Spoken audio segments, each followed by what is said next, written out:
Hello everyone, welcome to my YouTube channel maths with Harish Bisht.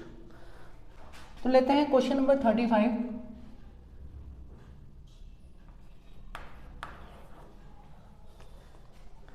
बच्चों, question number 35 में बोला है एक प्लेन यानी कि विमान है जो 60 मिनट देरी से रवाना होता है, मतलब अपने जो उसका अराइवल टाइम है, ठीक है, जो उसका जाने का समय है वो उससे 60 मिनट देरी से जाता है और उसे 3000 किलोमीटर का डिस्टेंस कवर करना है। तो उस डिस्टेंस को कवर करने के लिए वो अपनी नॉर्मल जिस स्पीड से वो जाता है उसमें 250 किलोमीटर पर आवर उसको वो बढ़ा देता है। मतलब कि जिस स्पीड से वो रेगुलरली जाता है तो 60 मिनट देरी से जाने के कारण उसे अपनी स्पीड को 250 किलोमीटर पर आवर बढ़ाना पड़ता है। हमें ये बताना है कि उड़ान की वास्तविक अवधि क्या है, what is the actual duration of flight. समझे? अर्थात 3000 किलोमीटर की दूरी तय करने में वास्तव में कितना समय लगता है ये पता लगाना है। तो लेते हैं इस प्रश्न को।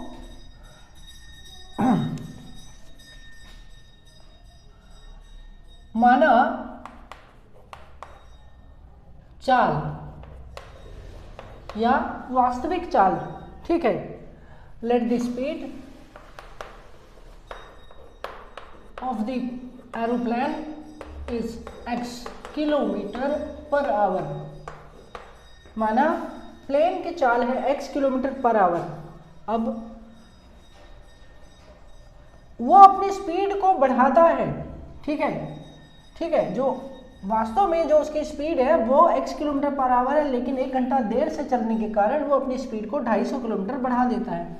तो नई चाल, न्यू स्पीड कितनी हो जाएगी? x + 250 किलोमीटर पर आवर, ये हो गई नई चाल। अब उसकी दूरी कितनी है? दूरी यानी कि डिस्टेंस है 3000 किलोमीटर। बच्चों, हमारे पास चाल है, दो चालें हैं, वास्तविक यानी रियल, और फिर उसके बाद इंक्रीज्ड स्पीड यानी कि बढ़ाई गई चाल। तो अब डिस्टेंस है, तो अब हम क्या करेंगे? समय का फॉर्मूला लगाएंगे, समय का यानी कि टाइम का फॉर्मूला क्या होता है? दूरी बटे में चाल। और दूरी कितनी है? दूरी मतलब d और चाल मतलब s, तो हमने यहाँ पर d/s का फॉर्मूला लगाया। अब इससे हम टाइम निकालते हैं, ठीक है। अगर वो x किलोमीटर पर आवर की स्पीड से जाता है तो उसे कितना टाइम लगेगा? तो उसको टाइम लगेगा 3000/x, इतना टाइम लगेगा। तो ये हो गया नंबर 1, इसको हम t1 नाम दे देते हैं। अच्छा बच्चों, अब चूंकि अगर वो स्पीड बढ़ी हुई, ये बढ़ी हुई स्पीड है, इसके अकॉर्डिंग अगर हम टाइम निकालें तो इसको हम नाम दे देते हैं t2। और फिर से हम 3000 को डिवाइड करेंगे x + 250 से। तो ये हो गया हमारा दूसरा समय, ठीक। अब प्रश्नानुसार इन दोनों समय के बीच में 1 घंटे का अंतर है, ओके, 1 घंटे का अंतर। तो इसके लिए हम इसकी इक्वेशन बनाते हैं और इसको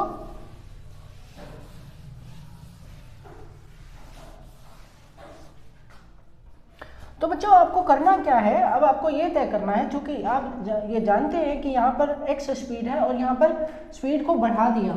अच्छा, आपको बताऊं, जब हम स्पीड बढ़ा देते हैं तो हमारा जो टाइम होता है वो कम हो जाता है, ठीक है, बिकॉज स्पीड और टाइम के बीच में इनवर्स रिलेशन होता है, यानी कि विलोम संबंध होता है। अगर हम स्पीड बढ़ाएंगे तो टाइम घटेगा, स्पीड घटाएंगे तो टाइम बढ़ेगा। इसका मतलब ये वाला जो हमारा टाइम है ये कम है इसकी तुलना में, दोनों में कंपैरिजन करेंगे तो ये हो गया t1 - t2 = 60 मिनट। और चूंकि 60 मिनट का 1 घंटा होता है, 60 मिनट बराबर 1 आवर, ये तो आपको 60 मिनट की जगह 1 घंटा लिख लेना है। अब इसको हम लिखते हैं तो यह जाता है 3000 upon x minus 3000 upon x plus 250 is equal 1। 60 minute की जगह 1 घंटा लिख दिया। अब इसको हल करेंगे तो हमारा इक्वेशन बन जाएगा। तो इससे हम हल करते हैं,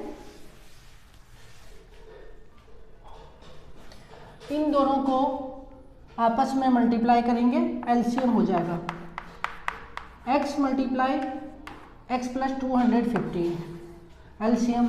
अब इससे इसको गुणा करेंगे 3000 मल्टीप्लाई x प्लस 250, इससे इसको करेंगे minus 3000 x is equal 1। Okay, अब ये 1 के इक्वल है तो हम इसको क्रॉस मल्टीप्लाई, यानी कि चूँकि ये दोनों 1 के इक्वल हैं तो हम इसको इसके बराबर में लग सकते हैं और यहाँ मल्टीप्लाई करके चलते 3000 x आ गया और इससे इसको किया तो प्लस में 25 3 से 75, इसके पीछे 1 2 3 4 0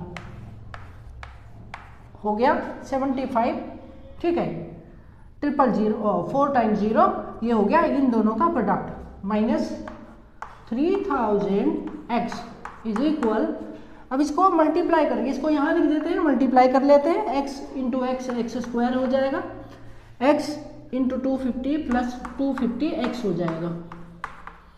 अब ये 3000x और ये 3000x आपस में कैंसिल हो गए क्योंकि ये प्लस है ये माइनस है।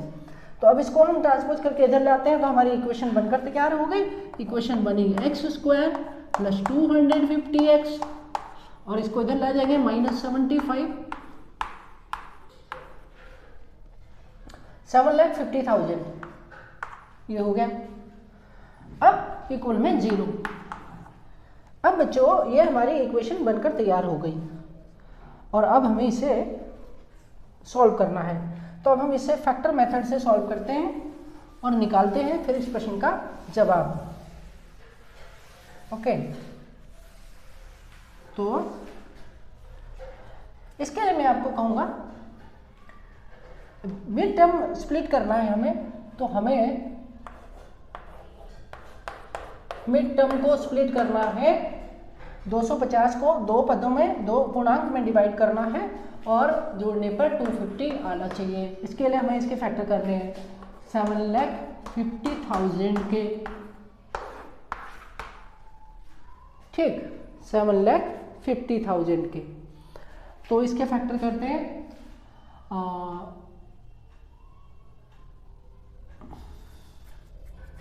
750 से कर लेते हैं, 750 ये कैंसिल हो जाता है 1 टाइम 750, वो 3 जीरोज के पीछे आ गए, ये हो गया।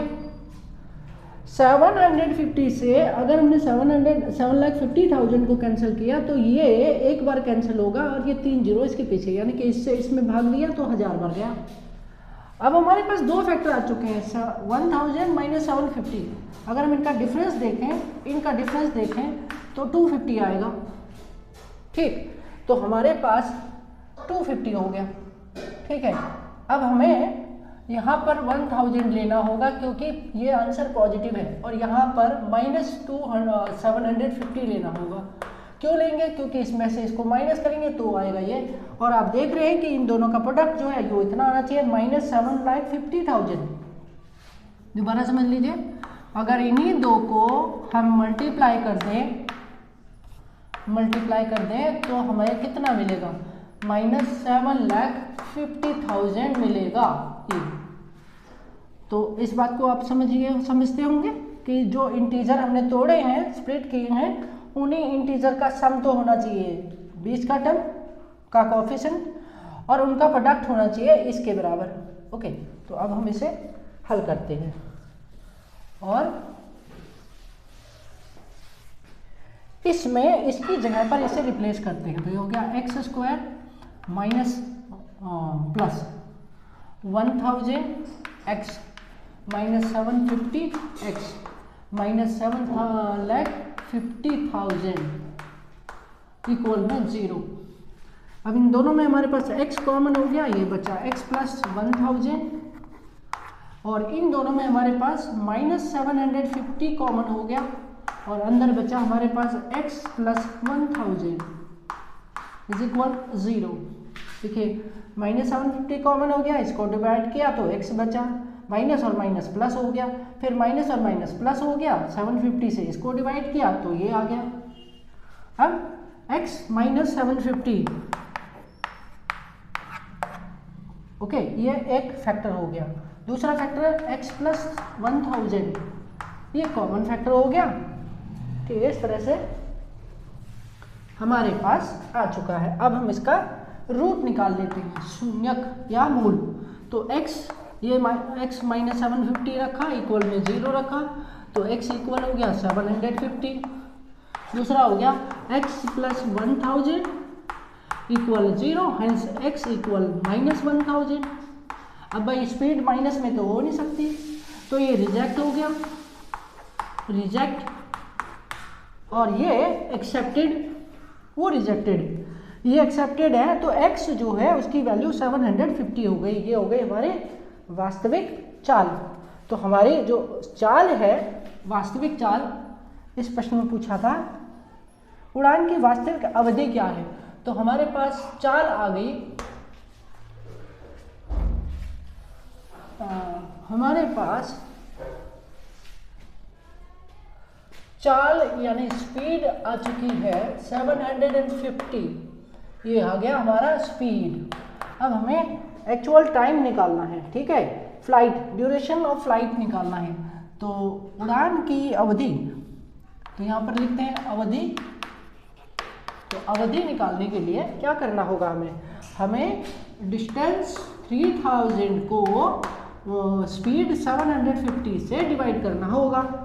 अब 750 से अगर हम इसको डिवाइड कर देते हैं तो 7 4 जा 4 टाइम में कैंसिल होता है, आंसर हो गया 4 आवर। ये बच्चों हमारे इस प्रश्न का उत्तर, यानी कि ड्यूरेशन ऑफ फ्लाइट कितना है 4 आवर, मतलब 4 घंटे।